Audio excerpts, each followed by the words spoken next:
جو اکیلا ہی اس کائنات کو بنانے والا ہے اور اکیلا ہی اس کائنات کے نظام کو چلانے والا ہے۔ اس کائنات کو بنانے میں اور اس کا نظام چلانے میں اس اللہ کا کوئی شریک نہیں ہے۔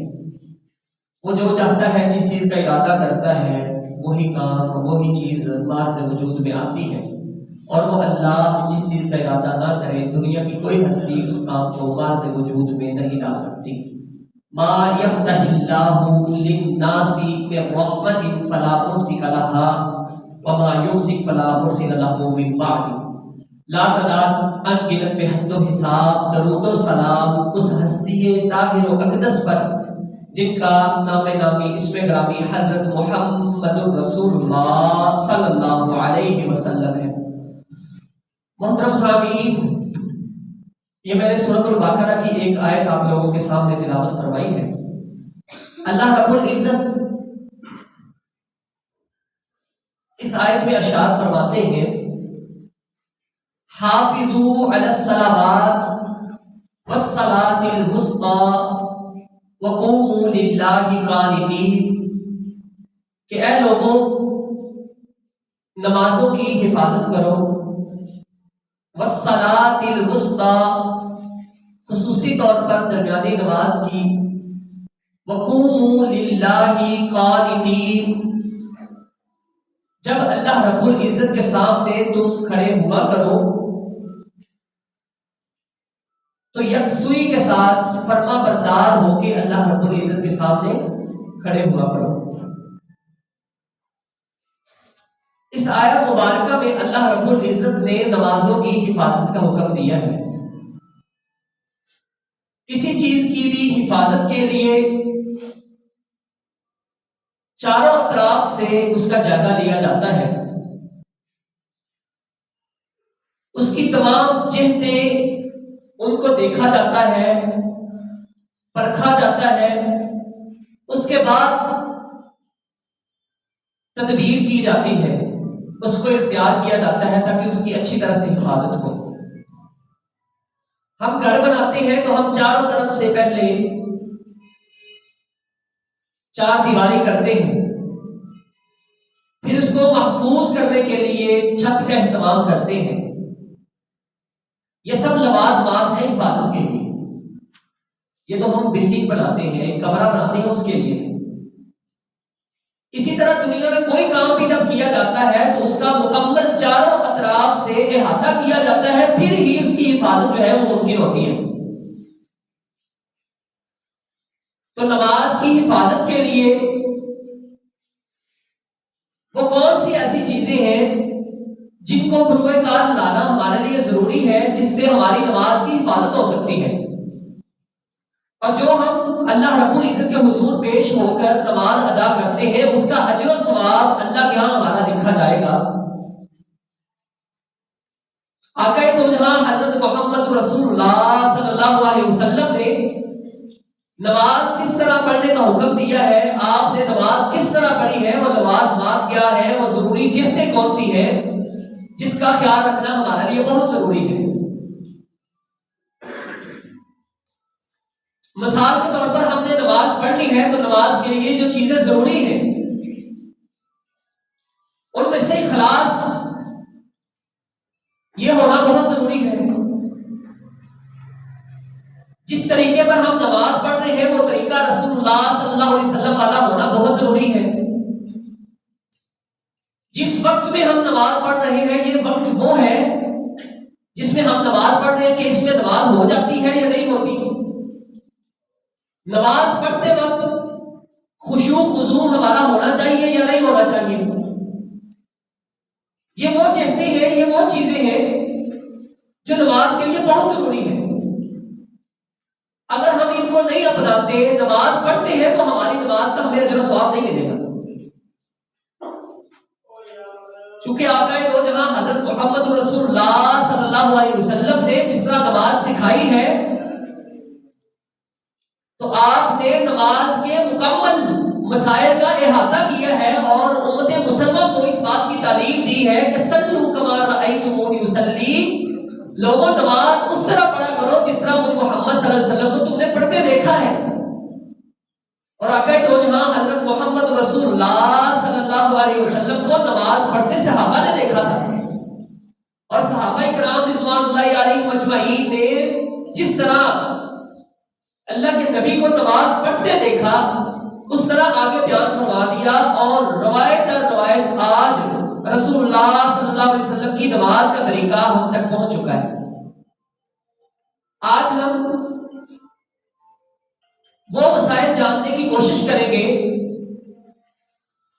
وہ تعلیم سیکھیں گے کہ جو اللہ کے نبی نے صحابہ کرام کو دی تھی، جس کے ذریعے سے ہم اللہ رب العزت کی رضا حاصل کر سکتے ہیں اور اپنی کی گئی عبادت کا اجر و ثواب اللہ تعالیٰ سے پا سکتے ہیں۔ رسول اللہ صلی اللہ علیہ وسلم نے ارشاد فرمایا من حافظ علیہا کانت لہ نورا و برہانا، وہ شخص جو نمازوں کی حفاظت کرتا ہے، وہ شخص جو نمازوں میں اخلاص کا خیال رکھتا ہے، وہ شخص جو نمازوں کے اوقات کا خیال رکھتا ہے، وہ شخص جو نمازوں میں اخلاص کا خیال رکھتا ہے، وہ شخص جو نمازوں میں خشوع و خضوع کے ساتھ عبادت کرتا ہے، نمازیں پڑھتا ہے،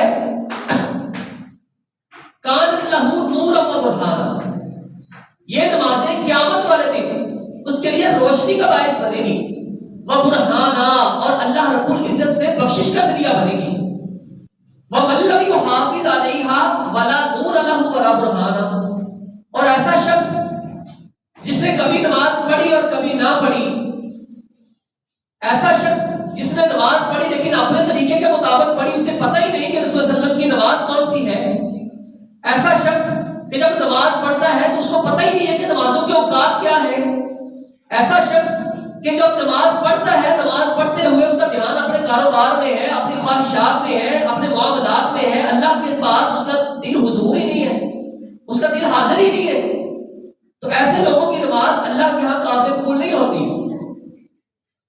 تو رسول اللہ صلی اللہ علیہ وسلم نے ارشاد فرمایا وَمَن لَّمْ يُحَافِظْ عَلَيْهَا وَلَا نُورَ لَهُ وَلَا بُرْهَانَ، وہ شخص جو اس دنیا میں نمازوں کی حفاظت نہیں کرتا، قیامت والے دن یہ نماز اسے بخشوانے کا ذریعہ نہیں بنے گی، بلکہ ایسی نمازیں رسول اللہ صلی اللہ علیہ وسلم نے ارشاد فرمایا کہ ایسی نمازیں فرشتے لپیٹ کر انسان کے منہ پر مار دیتے ہیں کہ یہ رکھ اپنی نمازیں، تم اپنے پاس، اس کا اجر و ثواب میرے پاس نہیں ہے۔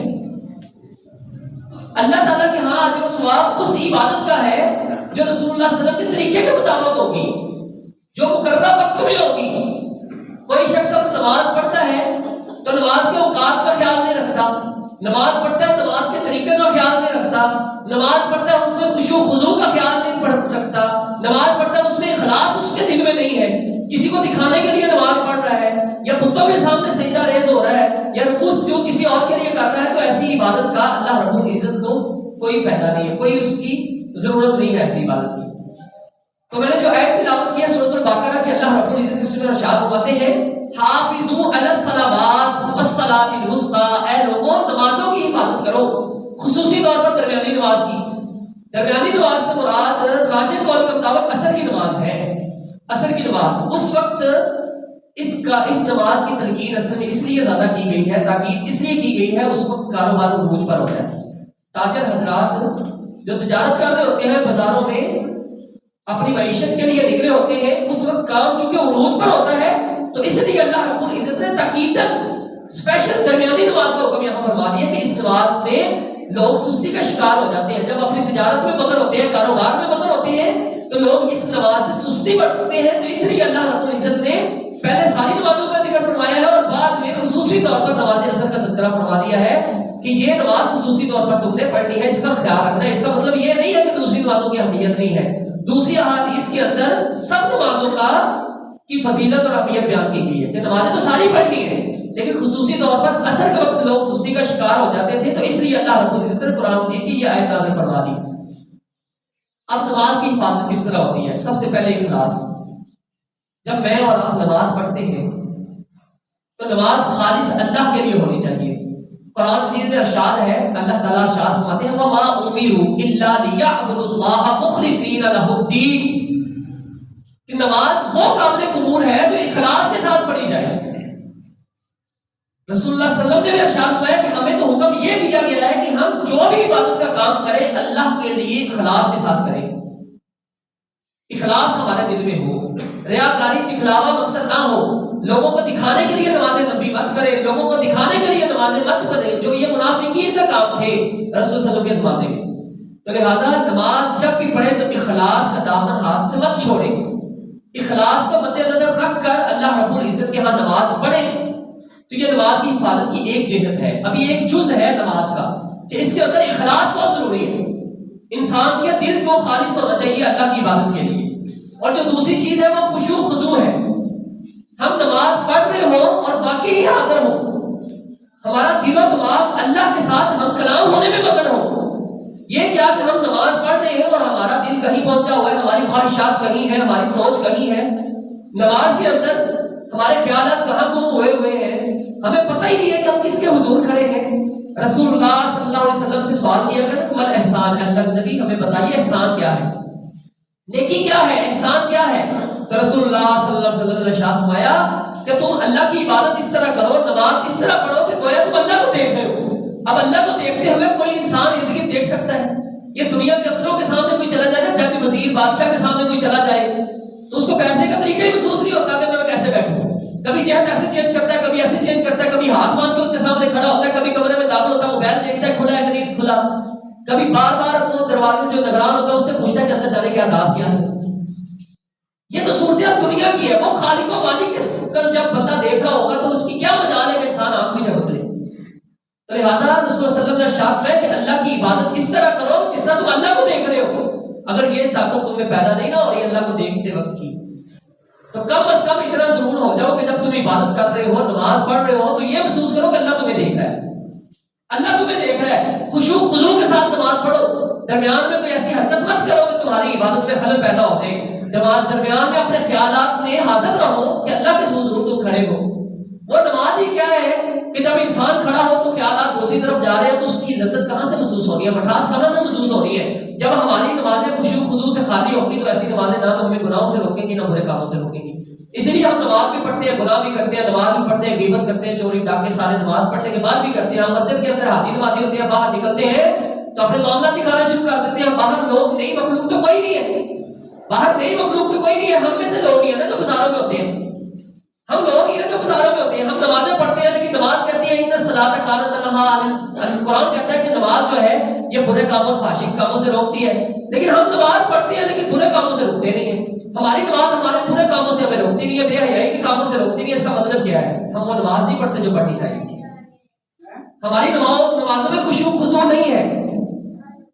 ایک شاعر پتہ کیا کہتا ہے؟ وہ کہتا ہے جب بھی مسر سجدہ ہوا زمین کے آگے، جب بھی مسر سجدہ ہوا زمین کے آگے، آنے لگی صدا تیرا دل تو ہے صنم آشنا، تجھے کیا ملے گا نواز سے۔ کہتا ہے جب میں اللہ کے حضور کھڑا ہوتا ہوں تو میرا دل تو بتوں کی وجہ، صنم بتوں کو کہتے ہیں، صنم بت کو کہتے ہیں، خواہشات بھی بت ہوتی ہیں، انسان کی نفسانی خواہشات، انسان کے خیالات، انسان اپنے معاملات میں لگا ہوا ہے، انسان نماز کے اندر جو ہے وہ حاضر ہی نہیں ہے، تو یہ زمین کہتی ہے کہ تیرا دل تو صنم آشنا ہے، تیرے خیالات تو کہیں اور پہنچے ہوئے، تجھے کیا ملے گا نماز سے؟ اس نماز سے تجھے کچھ نہیں ملنے والا، نہ اجر و ثواب ملے گا، نہ ہی خشوع خضوع کی وجہ سے تمہاری نماز قبول ہوگی، اور نہ ہی تمہیں یہ برے کاموں سے روکے گی۔ تو لہٰذا نماز پڑھے۔ رسول اللہ صلی اللہ علیہ وسلم جب نماز پڑھتے تھے تو آپ صلی اللہ علیہ وسلم اتنے خشوع خضوع سے نماز پڑھتے کہ آپ کے سینہ مبارک سے ایسی آواز آتی جیسے ہڈیاں ابھر رہی ہوتی ہے۔ آپ صلی اللہ علیہ وسلم نماز میں اس قدر مگن ہوتے، جب قرآن مجید کی کوئی ایسی آیت آ جاتی جس میں اللہ کے عذاب کا ذکر ہوتا تو رسول صلی اللہ علیہ وسلم اس میں رونے لگ پڑتے اور اللہ رب العزت سے اس سے پناہ مانگتے، اور جب کوئی ایسی آیت آتی کہ جس کے اندر اللہ رب العزت کی نعمتوں کا تذکرہ ہے، اللہ رب العزت کی جنت کا تذکرہ ہوتا تو رسول صلی اللہ علیہ وسلم اس کے بارے میں اللہ سے سوال کرتے، اللہ سے دعا کرتے۔ اور صحابہ کرام رضوان اللہ علیہم اجمعین کے خشوع خضوع کا یہ عالم تھا، جنگ میں اگر تیر لگ جاتا نا، جنگ میں تیر لگ جاتا تو ساتھی کو کہتے کہ میں نماز شروع کرتا ہوں تم تیر کھینچ لینا، میں نماز شروع کروں گا تم تیر کھینچ لینا، اس طرح مجھے پتہ نہیں چلے گا کہ انہوں نے تیر کب کھینچا ہے۔ تو ایسے ہوتا تھا، یہ خشوع خضوع تھا صحابہ کرام رضوان اللہ علیہم اجمعین۔ اور آج ہماری نمازیں دیکھ لیں، آج ہماری نمازیں دیکھ لیں، تھوڑا سا بچہ بول پڑتا ہم کہتے ہو بچے چپ کر بیٹھ جا، بگاؤ اس کو، میری نماز خراب کر رہا ہے۔ ہمارا خشوع خضوع اتنا ہے کہ ہم سب کچھ دیکھ رہے ہوتے ہیں، ہم سب کچھ دیکھ رہے ہوتے ہیں ارد گرد کیا ہو رہا ہے، اور پوری نماز کے بعد ہم پورے کمنٹس لے دیتے ہیں، یہاں یہ ہوتا ہے، یہاں یہ ہوتا ہے، اس کا مطلب تو اس کے پیچھے پیچھے گھومتے رہو، نماز میں نہیں۔ نماز تو یہ ہے کہ تم کھڑے ہو، تمہیں نہیں پتا کہ ارد گرد کیا ہو رہا ہے، ارد گرد کیا ہو رہا ہے، اللہ کے حضور تم اللہ سے ہم کلام ہو۔ تو لہذا خشوع خضوع یہ نماز کا ایک دوسرا جز ہے. نماز کے اندر اخلاص ضروری ہے اور خشوع خضوع ضروری ہے. نماز کے اندر حاضری ضروری ہے کہ ہم اللہ کے سامنے کھڑے ہیں. یہ ڈر اور خوف ہونا چاہیے کہ میں کس بارگاہ الہی میں کھڑا ہوں, کس اللہ کے سامنے کھڑا ہوں. یہاں اکثر جج کے سامنے کھڑے ہوتے ہیں, وہاں ہاتھ باندھ کے کھڑے ہوتے ہیں. تو اس خالق و مالک نے جس نے پوری کائنات کو پیدا کیا ہے اس کے سامنے کھڑے ہوتے وقت ہم کیوں ہلتے ہیں, کیوں ارد گرد کی سوچیں لاتے ہیں, کیوں ایسی حرکتیں کرتے ہیں جس سے ہماری نمازیں خراب ہوں. اور تیسری چیز طریقہ نماز ہے. طریقہ نماز کیا جو میں نماز پڑھتا ہوں, جو آپ نماز پڑھتے ہیں, کیا یہ طریقہ رسول اللہ صلی اللہ علیہ وسلم والا طریقہ ہے؟ آج سے ہم نے تہیہ کرنا ہے. انشاءاللہ ہم نے نماز وہ پڑھنی ہے جو رسول اللہ صلی اللہ علیہ وسلم نے نماز پڑھی ہے, اور یہ سیکھنے کی کوشش کرنی ہے. اس میں کوئی شرم والی بات نہیں ہے, کوئی حیا والی بات نہیں ہے کہ میں اتنا بڑا ہو گیا ہوں اب نماز سیکھوں گا. ایسی کوئی بات نہیں ہے. صحابہ کرام رضوان اللہ علیہم اجمعین جب اسلام لائے تو 30 سال 35 سال 40 سال عمریں تھی, تو اسی عمروں میں انہوں نے نماز سیکھی, مصلوں پر بیٹھ کر رسول اللہ صلی اللہ علیہ وسلم کے سامنے بیٹھ کر دو زانوں بیٹھ کر تعلیم حاصل کی ہے اسی عمروں میں. حضرت ابوبکر صدیق, حضرت عمر فاروق رضی اللہ تعالیٰ کی عمریں کیا تھی جب اسلام لائے ہیں, تو پھر اسلام سیکھا ہے اور آج ان تک وہ پہنچایا ہے. تو لہٰذا نماز ہم نے سیکھنی ہے. حضرت مالک بن حویرث رضی اللہ تعالیٰ عنہ, وائل بن حجر رضی اللہ تعالیٰ عنہ, یہ رسول اللہ صلی اللہ علیہ وسلم کے ہاتھ پر بیعت کر کے اسلام لائے اور پھر اسپیشل دوبارہ رسول اللہ علیہ وسلم کے پاس تشریف لائے 9 ہجری میں. آپ کے کہنے لگے اللہ کے رسول ہمیں نماز سکھائیے تاکہ ہم اپنے علاقے میں جا کے لوگوں کو آپ کی نماز سکھا سکیں. اور مالک بن حویرث رضی اللہ تعالیٰ فرماتے ہیں جب میں جانے لگا نا مدینہ سے, میں باہر نکلا تو میں مڑ مڑ کے رسول اللہ علیہ وسلم کی طرف دیکھ رہا تھا کہ پتہ نہیں دوبارہ میری اللہ کے نبی سے ملاقات ہوگی کہ نہیں ہوگی. تو اللہ کے نبی نے مجھے آواز دی اور کہا کہ اے مالک بن حویرث, تم اپنی بستی میں جا رہے ہو, اپنے لوگوں کو دین کی جا کے باتیں بتانا, اور سلو کما رأیتمونی اصلی, ان کو یہ بھی بتانا کہ نماز اس طرح پڑھنی ہے جس طرح مجھے محمد صلی اللہ علیہ وسلم کو تم نے پڑھتے دیکھا ہے, اور ان لوگوں کو جا کے میری نماز سکھانی ہے. تو مالک بن حویرث رضی اللہ تعالیٰ نے جا کے اپنے لوگوں کو نماز سکھائی. تو لہذا طریقہ وہ ہے جو رسول اللہ صلی اللہ علیہ وسلم والا طریقہ ہے. نماز وہ قابل قبول ہے جو رسول اللہ صلی اللہ علیہ وسلم والی نماز ہے. آج ہمارے پاس انٹرنیٹ میں وافر مقدار میں جو مرضی کتابیں ہم نکال سکتے ہیں, نیٹ پر سرچ کریں, جو سی بھی حدیث آپ کو لگتی ہے کہ نماز میں یہ مجھے پتہ نہیں چل رہا ہے اس مسئلے کو, وہ نیٹ سے آپ نکال سکتے ہیں. مسجدیں موجود ہیں, مسجد سے آئیں, ائمہ کرام سے حاضر ہوں, ان کے سامنے بیٹھیں اور نماز سیکھیں. رسول اللہ صلی اللہ علیہ وسلم کی نماز کیا تھی؟ صلو کما رأیتمونی اصلی. رسول اللہ صلی اللہ علیہ وسلم نے فرمایا, بخاری شریف کی حدیث ہے کہ نماز اس طرح پڑھو جس طرح مجھ کو پڑھتے دیکھا ہے.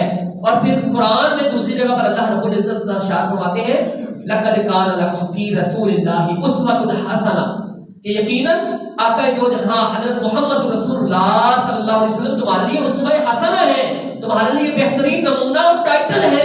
آج مجھے کوئی بات کوئی چیز نہ آ رہی ہو تو میں سیکھنے کے لیے کسی کے پاس جاتا ہوں, اس سے ٹائم لیتا ہوں, اسپیشل اس سے اس کی منتیں کرتا ہوں, اس کے ہاتھ پاؤں دباتا ہوں, اس کو سفارشیں ڈالتا ہوں, اس کو کہتا ہوں یار مجھے یہ چیز نہیں آتی, مجھے یہ سکھا دو, مجھے یہ پڑھنا نہیں آتا, مجھے سکھا دو. لیکن نماز کے لیے نہیں ہم یہ کر سکتے جس پر ہماری نجات ہے, جو ہمارا دنیا کا مقصد ہے اور آخرت کا مقصد ہے, اس کے لیے محنت ہمیں کرنی چاہیے.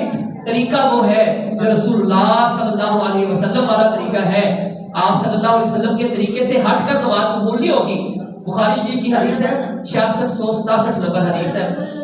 حضرت ابو ہریرہ رضی اللہ تعالیٰ عنہ ارشاد فرماتے ہیں کہ رسول اللہ صلی اللہ علیہ وسلم مسجد نبوی میں تشریف فرما تھے. آپ صلی اللہ علیہ وسلم بیٹھے تھے کہ ایک شخص آیا, اس نے نماز پڑھی تو رسول اللہ صلی اللہ علیہ وسلم نے ارشاد فرمایا کہ تم نماز دوبارہ پڑھو, لوٹ جاؤ, ارجع فصلی فانک لم تصلی, جاؤ جا کے نماز دوبارہ پڑھو, تمہاری نماز نہیں ہوئی. تو صحابی کیا اس نے دوبارہ نماز پڑھی, پھر آیا تو آپ صلی اللہ علیہ وسلم نے جاؤ جا کے دوبارہ نماز پڑھو, تمہاری نماز نہیں ہوئی. اب جب وہ تیسری دفعہ آیا تو اللہ کے نبی نے یہی ارشاد فرمایا کہ تمہاری نماز نہیں ہوئی, تم نماز دوبارہ پڑھ کے آؤ. تو اس نے کہا اللہ کے رسول مجھے آپ سکھا دیجئے, مجھے بتائیے میری غلطی کیا ہے, مجھے نماز پڑھنے کا طریقہ نہیں آتا, مجھے سکھائیے. تو آپ صلی اللہ علیہ وسلم نے اسے نماز کا طریقہ سکھایا. آپ نے فرمایا جب بھی تم نماز کے لیے آنا چاہو تو پہلے اچھی طرح سے وضو کرو, تمام جو اعضاء ہے جسم کے ان کو دھو جس طرح کہ میں نے بتایا ہے. آپ سے اس کو طریقہ بھی بتایا. پھر قبلے کی طرف رخ ہو کر کھڑے ہو جاؤ اور تکبیر کہہ کے اپنے ہاتھ سینے پر باندھو, اور جو قرآن تجھے میسر ہے سورہ فاتحہ کے بعد جو قرآن تجھے میسر ہے آسانی سے تم پڑھ سکتے ہو وہ پڑھو. پھر رکوع میں جاؤ. رکوع کیسے کرنا ہے؟ حتی تطمئن راکعا, رکوع ایسے کرنا ہے کہ تم رکوع میں مطمئن ہو جاؤ. آدھا رکوع نہیں, حتی تطمئن راکعا، صحیح طرح سے رکوع کرنا ہے، اور پھر آپ نے ثم ارفع راسہ، پھر اپنے سر کو اٹھانا ہے، کھڑے ہو جانا ہے، حتی تطمئن قائما، سجدے میں نہیں جانا جب تک تم سیدھے کھڑے نہیں ہو جاؤ۔ پھر آپ صلی اللہ علیہ وسلم نے تم سجدے میں جاؤ، سجدہ کرو، حتی تطمئن ساجدا، سجدہ ایسے کرو کہ تمہیں اطمینان ہو جائے کہ تمہاری سارے جوڑ ساری ہڈیاں جو ہے وہ سجدے میں پہنچ گئی ہے۔ یہ نہیں ہے کہ کمرے کی طرف ٹھمکے لگاتے رہو جس طرح کہ ہمارے ہاں لوگ کرتے ہیں۔ ہمارے ہاں لوگ کرتے ہیں بس نماز پڑھے گنتی کر رہے ہوتے ہیں، میری اتنی رکھتے ہو گئی ہے، 12 رکھتے ہو گئے، 14 رکھتے ہو گئی ہے، لیکن وہ پڑھ کتنے منٹوں میں جاتے ہیں؟ 4 منٹوں میں 16-17 رکھتے پڑھ کے ہوں گے۔ یہ نماز نہیں ہے، یہ نماز نہیں ہے، مذاق ہے۔ اور ایسی نماز رسول صلی اللہ علیہ وسلم نے فرشتے لپیٹتے ہیں، لپیٹ کے دوبارہ نمازی کے منہ پر، لو جی نمازی صاحب اپنی نمازیں اپنے پاس رکھو، اس کا اجر و ثواب کچھ نہیں ملے گا۔ یہ رسول صلی اللہ علیہ وسلم کا فرمان ہے۔ آپ صلی اللہ علیہ وسلم نے بتایا کہ نماز اس طرح پڑھو جس طرح مجھے پڑھتے دیکھا ہے۔ آپ صلی اللہ علیہ وسلم نے پھر اسے سکھایا کہ پھر سجدہ کرنا ہے، پھر باقی نماز میں اطمینان کا خیال رکھنا ہے۔ نماز اطمینان کے ساتھ پڑھنی ہے، خشوع خضوع کے ساتھ پڑھنی ہے۔ تو لہٰذا تیسری چیز نماز کے لیے جو ضروری ہے وہ طریقہ نماز ہے، اور طریقہ نماز وہ ہے جو رسول صلی اللہ علیہ وسلم والا طریقہ ہے، چونکہ رسول صلی اللہ علیہ وسلم کو اللہ تعالیٰ نے اسوہ حسنہ، بہترین نمونہ ٹائٹل قرار دیا ہے۔ تو نماز ہمیں وہ پڑھنی چاہیے جو رسول صلی اللہ علیہ وسلم نے پڑھی ہے، وہ آپ لوگ سیکھ سکتے ہیں۔ مساجد یہاں ماشاءاللہ ہماری مسجد میں بھی یہاں اہتمام موجود ہے، آپ پوچھ سکتے ہیں کسی وقت بھی۔ اور جو چوتھی چیز نماز کے لیے ضروری ہے وہ نماز کے اوقات ہے۔ نماز کے اوقات، نماز کے اوقات کا خصوصی خیال رکھیں۔ اللہ رب العزت قرآن مجید میں ارشاد فرماتے ہیں ان الصلاۃ کانت علی المؤمنین کتابا موقوتا، کہ بے شک مومنوں پر نماز مقررہ وقت میں فرض کی گئی ہے۔ مقررہ وقت میں نماز پڑھے۔ آپ کی ریل گاڑی 5 بجے نکلنی ہو تو 6 بجے پہنچ کے دکھائیں نا، مجھے لگتا ہے بڑا پہنچتے ہیں۔ ایئرپورٹ سے جہاز آپ کا 6 بجے جانا ہو تو جائے نا 7 بجے، وہاں لگتا ہے پتہ۔ دنیا کے معاملات میں ہم بہت سیانے ہیں، دنیا کے معاملات میں ہم 2-2 4-4 گھنٹے پہلے پہنچ جاتے ہیں، لیکن جب نماز کا وقت آتا ہے تو کیا کرتے ہیں؟ ایک کی دوسری، دوسری کی تیسری، چوتھی میں، بلکہ ظہر جو ہے وہ عصر کے وقت میں، عصر مغرب کے وقت میں، مغرب جو ہے وہ عشاء کے وقت میں پڑھ رہے ہوتے ہیں، ہمیں پتہ ہی کوئی نہیں۔ ہمیں نمازوں کے اوقات کا پتہ ہی کوئی نہیں ہے۔ اتنے بیچارے ہم جو ہے نا مصوم بن جاتے ہیں نمازوں کے اوقات میں کہ ہمیں نمازوں کے وقت پتہ بھی نہیں ہے، جانتے پوچھتے ہم لوگ لیٹ کر رہے ہوتے ہیں۔ نمازیں ہو رہی ہوتی ہیں جماعتی، اور لوگ آتے ہیں ہاتھ دھو کے چلے جاتے ہیں، کہتے ہیں ابھی ہماری نماز کا ٹائم نہیں ہوا۔ یہی ایسا ہوتا ہے۔ اللہ رب العزت ہمیں ہدایت دے، اوقات پر نمازیں پڑھنے کی توفیق عطا فرمائے۔ حضرت عبداللہ بن مسعود رضی اللہ تعالیٰ عنہ ارشاد فرماتے ہیں کہ میں نے رسول اللہ صلی اللہ علیہ وسلم سے سوال کیا، احب الاعمال الی اللہ، رسول اللہ صلی اللہ علیہ وسلم مجھے بتائیے کہ اللہ رب العزت کو سب سے زیادہ محبوب عمل کون سا ہے؟ سب سے زیادہ محبوب جو اللہ کو پسند عمل ہے وہ کیا ہے؟ تو رسول اللہ صلی اللہ علیہ وسلم نے ارشاد فرمایا الصلاۃ علی اول وقتها، کہ نماز کو اس کے اول وقت میں ادا کرنا جبکہ اس کا وقت تھا، یہ اللہ کو سب سے زیادہ محبوب عمل لگتا ہے۔ اس کا مطلب یہ ہے کہ دوسرے وقت میں نماز ہو ضرور جاتی ہے، لیکن وہ نماز نہیں ہے جو عمل ہوئی ہے۔ اللہ رب العزت کو جو سب سے محبوب نماز ہے نا، الصلاۃ علی اول وقتها، اللہ رب العزت کو جو نماز قبول ہے، جو سب سے زیادہ پسند ہے، وہ اس کے اول وقت میں ہے۔ اول وقت وہ ہوتا ہے جب نماز فوراً شروع ہو، اس کا ٹائم تو آپ نماز کو فوراً ادا کر لیں۔ اس کو جان بوجھ کر بغیر شرعی عذر کے نماز لیٹ کرنا جائز نہیں ہے۔ ہاں کوئی شرعی عذر ہے تو اس کی بنا پر اس کا طریقہ بھی رسول صلی اللہ علیہ وسلم نے بتا دیا ہے، اس کا طریقہ رسول صلی اللہ علیہ وسلم نے سمجھا دیا ہے کہ اگر کسی کی نماز کسی وجہ سے رہ جائے تو وہ کس طرح پڑھنی ہے، اگر کوئی مریض ہے تو وہ کس طرح پڑھے، اگر کوئی مسافر ہے تو وہ کس طرح پڑھے، اگر کوئی شخص بھول گیا ہے یا سو گیا ہے تو وہ نماز کس طرح پڑھے۔ یہ سارے طریقے رسول صلی اللہ علیہ وسلم نے سکھائے ہیں جو کہ ہمیں سیکھنے چاہیے تاکہ ہم مسلمان بن سکیں۔ ہم صرف نام کے مسلمان نہ رہیں، ہمارے نام صرف مسلمانوں کے نہ رہیں، صرف کام بھی مسلمانوں کے ہوں۔ نماز مسلمانوں کا ایک اہم شعار ہے، اور نماز جو ہے یہ مسلمانوں کی اہم ایک عبادت ہے۔ تو اس کے اندر ہمیں خشوع خضوع کا بھی خیال رکھنا چاہیے، اخلاص کا بھی خیال رکھنا چاہیے، طریقہ بھی رسول اللہ صلی اللہ علیہ وسلم والا ہونا چاہیے، اور اوقات جس میں ہم نماز پڑھتے ہیں وہ بھی رسول اللہ صلی اللہ علیہ وسلم والے ہونے چاہیے۔ پھر ہی ہماری نمازوں کا ہمیں اجر ملے گا، اور پھر ہی ہماری نمازیں کل قیامت کے دن ہماری گواہی دیں گی اور ہماری اللہ کے ہاں سفارش فرمائیں گی، اور انہی نمازوں کی وجہ سے انسان کی نجات ہوگی ہے۔ رسول اللہ صلی اللہ علیہ وسلم نے ارشاد فرمایا عبادات میں قیامت کے دن سب سے پہلے جو سوال کیا جانا ہے، اول ما یحاسب به العبد یوم القیامت الصلاۃ، نماز واحد عبادت ایسی ہے جس کا سب سے پہلے سوال کیا جانا ہے عبادات میں سے جو کہ حقوق اللہ ہے۔ حقوق العباد میں سے قتل کے بارے میں سب سے پہلے سوال کیا جائے گا، خون کے بارے میں سوال کیا جائے گا، لیکن عبادات میں سب سے پہلے قیامت والے دن جو سوال کیا جانا ہے وہ نماز کا ہے۔ اگر تو نماز صحیح نکلی تو باقی میں گنجائش مل سکتی ہے، لیکن اگر نماز میں فیل ہو گئے کوشچن لازمی ہوتا ہے نا پیپر میں. کوشچن پیپر میں بعض اوقات ایگزام میں جب پیپر ہوتے ہیں تو کچھ لکھ دیتے ہیں ٹیچر پر یہ کوشچن لازمی ہے, اگر وہ نہیں کرو گے تو آپ کامیاب نہیں ہو سکتے. اسی طرح نماز یہ لازمی حصہ ہے, یہ اللہ رب العزت نے اس کے متعلق پوچھنا ہی پوچھنا ہے. اگر انسان اس سے کامیاب ہو گیا تو باقی انشاءاللہ اللہ رحمت فرمائے گا. لہذا اپنی نمازوں کا خصوصی طور پر خیال رکھیں, اس کی حفاظت کریں. اللہ رب العزت ہماری کی ہوئی عبادت اپنی بارگاہ میں قبول فرمائے. وآخر دعوانا الحمدللہ رب العالمین.